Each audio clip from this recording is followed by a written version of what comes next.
Hi there, welcome to Freehand Architecture. Let's talk about the architectural drawing journey. This is something I personally wished I would know when I first started off with this. So let's go. Okay, so why do we need to talk about this stuff? Well, the learning journey needs to have the mystery taken out of it. Because most people think that architectural drawing is taboo, only for the talented, only for the people that naturally can do this stuff.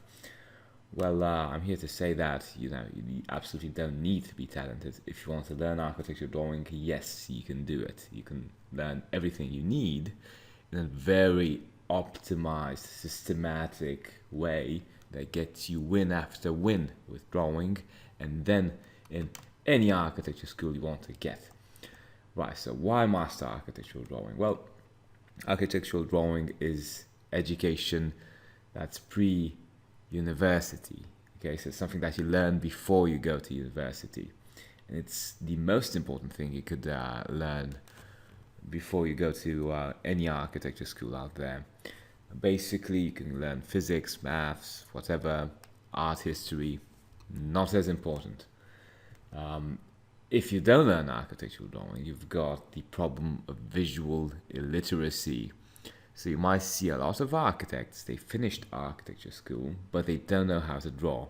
I have no idea how that could happen. It is what it is. You basically, when you're visually illiterate, you can't really understand, what you're looking at.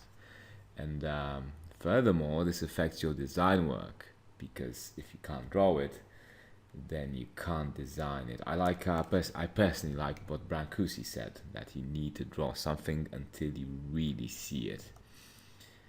The number 3 problem is the creative biases that are inherent to your thinking.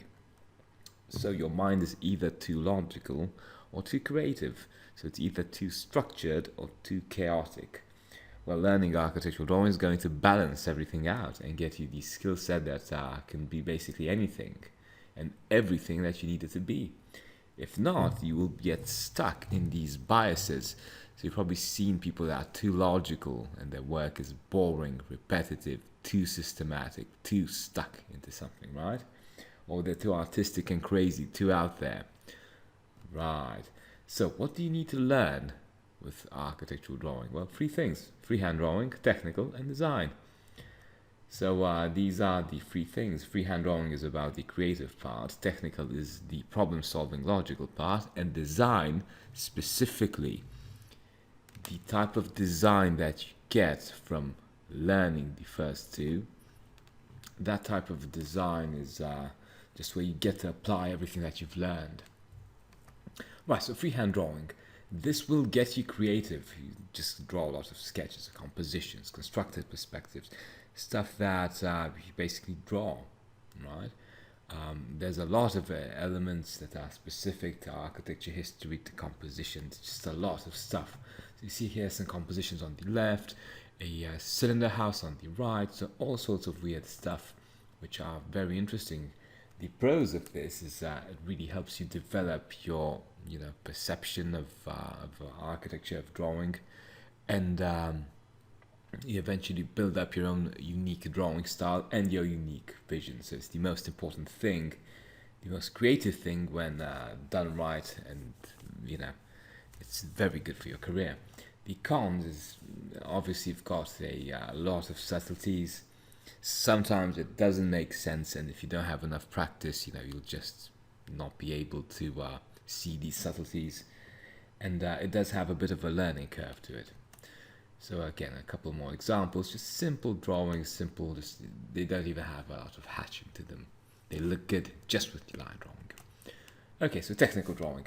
Well, this is going to make you really smart, really architecturally smart. It's going to get you the problem-solving skills that you want. So you basically are more of a logical, grounded person, and you'll definitely again become more architecturally intelligent. A couple of examples: just a plan and section on the left-hand side with a bit of hatching, some icosahedra designs, or rather not even designs, just simple volumes on the basically on the right-hand side. Right. Pros for technical drawing: well, it gets you architecturally smart, which is very good, and builds up your spatial vision, your 3D spatial vision, the essential skill that you need for speed, for understanding volumes. The cons, sometimes it's strict. It's about not being that creative, and 95 of it is kind of repetitive. But that 5% that really gets to you, that's really the interesting part. Okay, that's the problem-solving part. Okay, so you will get brain fried from this stuff. Okay, so especially from technical. Technical drawing will help you spatial vision, but it fries the brain as it builds up that spatial vision. A couple of examples just to get some car shadows on the left, some intersections on the right. And number 3, design. This is a tricky one, because for years I've asked myself, why do sometimes I'm better at drawing and that gets me stuck? Well, depending on your level of education with architecture, if you're an architect or you're just starting off, it's going to really help you, because you'll get the best application for both abilities, freehand and technical. But again, don't focus on being too original. Just focus on learning, and the cool design ideas will come, knocking at your door. Okay. A couple of examples, like a cylinder house, an electric drill, stuff that you could put your personality into them, right? And not just drawing. It's not drawing. It's got something else to it. Okay, you feel that. The pros, again, it builds up your drawing skills. You literally have infinite creativity. You've got the drawing skills, and now you apply them, and boom, and just grow and grow. You build up your unique vision in architecture, which is very important. It's really, really fun. It's fun to be good at this stuff. The cons, however, sometimes being able to draw doesn't guarantee a good idea. It's a paradox of architecture and design. And obviously architectural drawing is going to get you concepts, but you still need to put in a lot of hours to make them realistic, right? To detail them properly. It will not assure good ideas. So obviously, although you're good at drawing, it's still chaos. You've got a couple more, aces up your sleeve, but it's still chaos. So you see, I'm trying to design some project design, some houses, some stuff, and then on the right hand side I've got a mountain cabin, like just trying to get something that's interesting. It doesn't guarantee, my drawing skills don't guarantee anything. It's a complete, it does help, but I still need to look up references. I still need to think of deeper concepts. But having the drawing skills and then translating that to basically design, that still is a very important advantage. It makes you versatile in your approach, basically. So how does your brain work? Well, learning stuff, is kind of interesting. You can kind of have 3 brains in one. So you've got a physical brain, a basic brain, and emotional on top of that, which is obviously emotion, and the intellectual on top. And they're not as strong as you'd think.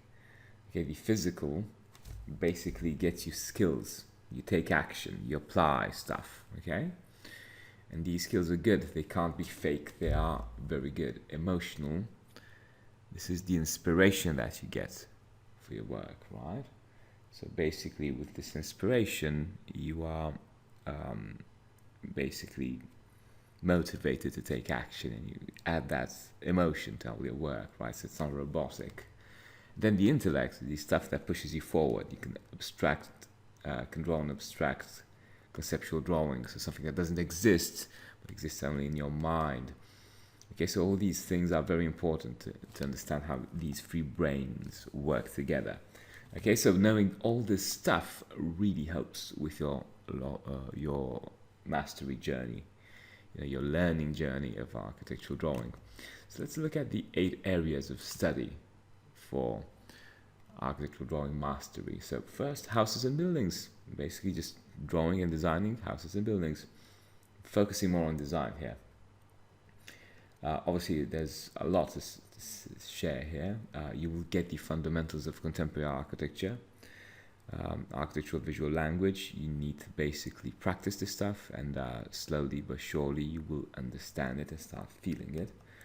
Compositions are the weird exercises in architecture. You develop like an intuition for composition, which is very good. Composition can be abstract, can be weird. It depends on the context, okay? Architecture history, obviously knowing what happened before, how the architectural phenomenon evolved. It's kind of linked to the evolution of the human race in a way, so it's something that has a very profound effect on society and the conceptions of the specific time, right? Obviously, the most important shift is between classical and modern, right? In architecture, design, urban design, etc. Sketching is very important. It's going to get you these skills, the artistic skills, to basically be very versatile in your drawing, to be able to draw anything. And dozens of sketches on certain specific subjects are really going to get you from. So, for instance, like draw 20 interiors, draw 20 cars, draw 20 material sketches. All these are going to help you. Technical drawing. So technical is what we talked about, right? It's again problem solving, graphics, clarity. Product design. And this is where we shift towards drawing and designing stuff that's small scale. So it could be one-to-one, right? It's basically focused on a lot of things. You need to understand these materials. You need to get the graphics. The best graphics, you get those from architectural materials: wood, stone, glass. Okay, urban and landscape. This is an important one as well, because it's just going to teach you very cool stuff which you are going to use. Stuff like basically really large scale stuff. Okay, it's very important to be able to shift between different scales, like product design or houses, and then go back to urban design and then to interior design. Which brings me to number 8, interior design. Having this versatility really helps. It helps you basically not get stuck in a pattern of thinking. So interior design, this is the one-point perspective land, where you need to basically show rooms and obviously design them. Very interesting. So let's talk about 4 principles that if you learn and you focus on, will make your learning journey quite entertaining and productive. So, architectural drawing, let's not forget, it's a skill. So it's intellectual, emotional, and physical.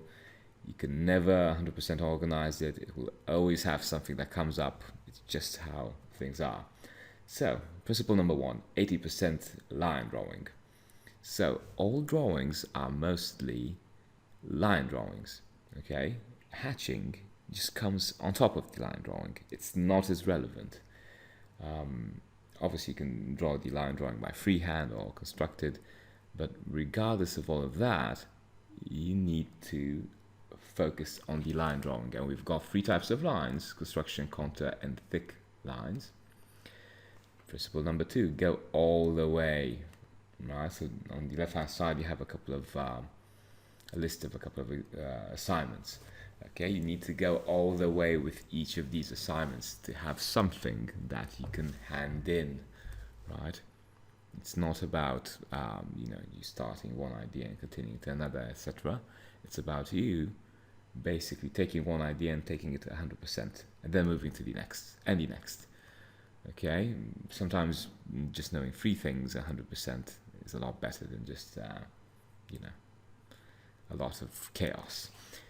Number 3, the 4-step formula. This is my favorite. This is the concept I figured out to be able to basically draw anything. So you just you fill the page with lines, with construction lines, then you contour them, right? You thicken them, then you hatch, and then you re-thicken. So if you stick to this formula, you'll always get that consistency in your work. Okay, that's very important. And number 4, no favorite topic or style. Okay, so whatever you do, don't identify yourself with any of the 8 here, right? So I will never say I like composition more than technical or sketching. Okay, don't build these mental boxes in your brain. Okay, just focus on letting the creativity shift. Okay, the most important thing you can know. Right, let's look at some case studies. So yeah, I've had a lot of students over the years, and there's multiple categories of people. It's not everybody's the same. There's going to be all sorts of content that I create and I recommend you watch, because it is going to answer the really deep questions with very practical answers. But going to case studies, there are 3 student stereotypes: logical, artistic, and balanced. Right, so the first stereotype is the logical one. So if you are like this, then you excel at technical drawing, but are having a hard time with the freehand drawing. That's just the way your mind is wired. So you can see a student example, so basically on the right hand side, you've got like a interior perspective which looks kind of stale, right, line drawing wise, but the technical drawing on the left hand side looks quite good. Same goes here. The technical drawing is precise, but you can look at the perspective that it's not that expressive. Even the entourage, even stuff that's very just basically artistic by nature, looks a bit, you can say, dull, or like it's missing something. It's just the way the student works. Like, you see the progress here isn't that good, but when you switch to technical, like, it's on. I see my student just drew all of this, and I can tell you that this probably took kind of like the same amount of effort as this. So the bias, the cognitive bias is hugely stacked towards being left brain. See, like even the compositions, it just doesn't work. It's just more complicated. All right, so let's go for artistic now. So you see, although these are beginner drawings, you see that there's the temptation to just forget about the rules of perspective and just express your emotion, right? This is what you see here. Like, the student just went for it. You see the perspective on the left, the aerial perspective, the Notre Dame perspective on the right hand side. You see, like, there's all that sensitivity. Like, the gradients are very delicate. Each line is felt in a way. Okay, even if some ideas are too chaotic, like the green entourage. Why would you want to draw green entourage? You need to focus on the house, on the design. Regardless, this is what my student felt, and she did what she felt regarding the drawing. Compare this to the technical, and you can see, right, the stark difference in approach. Obviously, there's a lot of variation, okay, because maybe you're logical and you like an assignment, but again, liking assignments or stuff like that, you shouldn't think about that. You just should let everything flow, right? And obviously, if you're artistic, you should kind of clear up the chaos, okay? Right. And the third stereotype is the balanced one. And what you can see here is that, look, it's all logical, right? But it's artistic as well. So obviously there's a lot of progress here. There's been put a lot of work. And I remember specifically on this design that we did a couple of crits just to get this weird entrance thing sorted. Yeah, right, so you can see that the facades are expressive, but they're technical as well.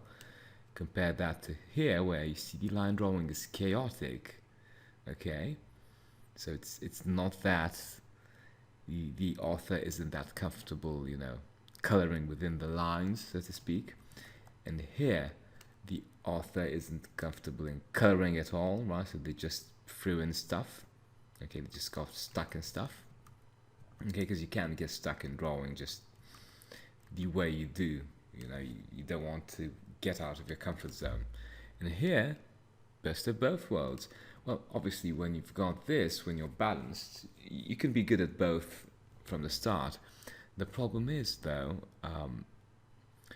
you are going to have a lot of anxiety because you can't identify with any of these. So if you're an artistic type, you identify with what you feel. It drives you. If you're technical, then your mind just goes towards these crazy technical drawing things. But if you're balanced, there's nothing to identify yourself with. So you need to really, fight off the anxiety of each and every time.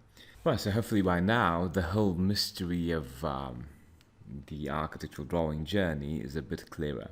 Let's get to the next level, inner game. So basically, let's see how you can organize your study time. It's very important to be systematic about learning drawing. So, you build up like a systematic approach and you have everything on autopilot. So it's not difficult anymore. You get used to the mental effort. You need to organize your study time. Basically 2 hours a day is ideal. 5 days a week at least, right? So at least 10 hours of study time per week. I recommend you actually go and get a year planner, a year organizer, and you just tick every day, with a great green tick where, you obviously put in the 2 hours. So basically the first 3 months of drawing lessons are the most complicated. That's mostly because, it's everything new. Although I recommend 10 to 20 hours of study time per week. Sometimes that's hard to make it happen. Shifting from freehand to technical is going to be complicated for you. By the way, I recommend you join the 5-day intensive, right, where you've got a free course where you can just basically get started from zero with architectural drawing.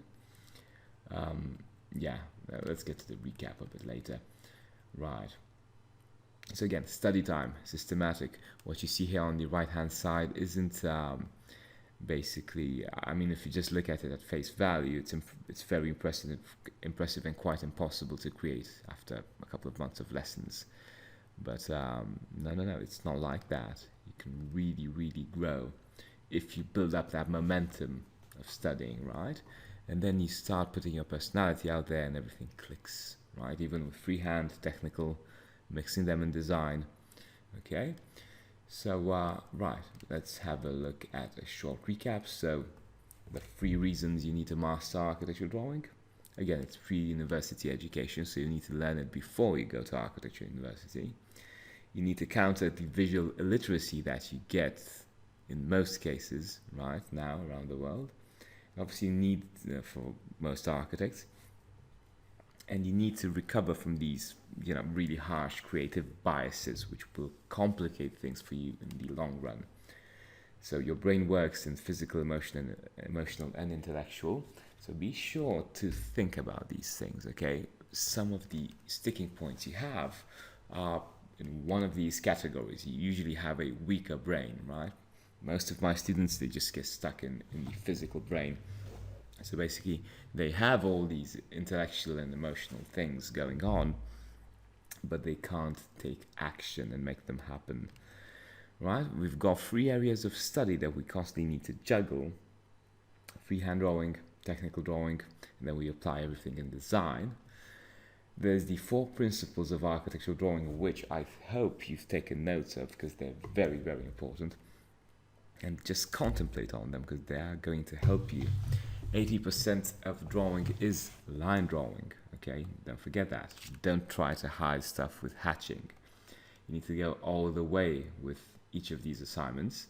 Then you need to use the 4-step formula. So fill the page with lines, then go for contour, then go for hatching, and then you go for thickening.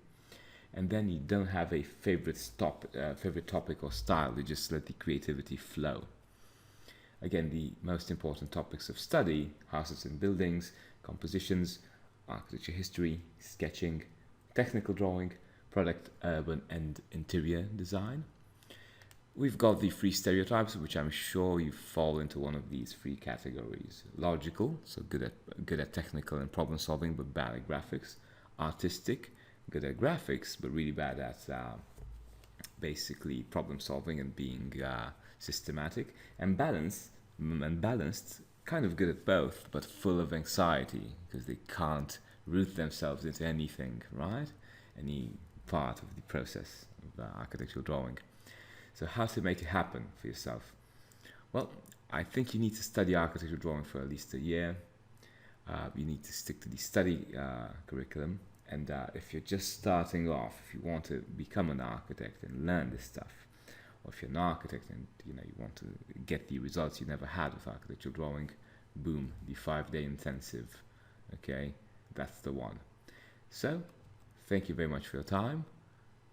If you've got any questions, just let me know, and I'll talk to you soon. Take care. Draw nicely.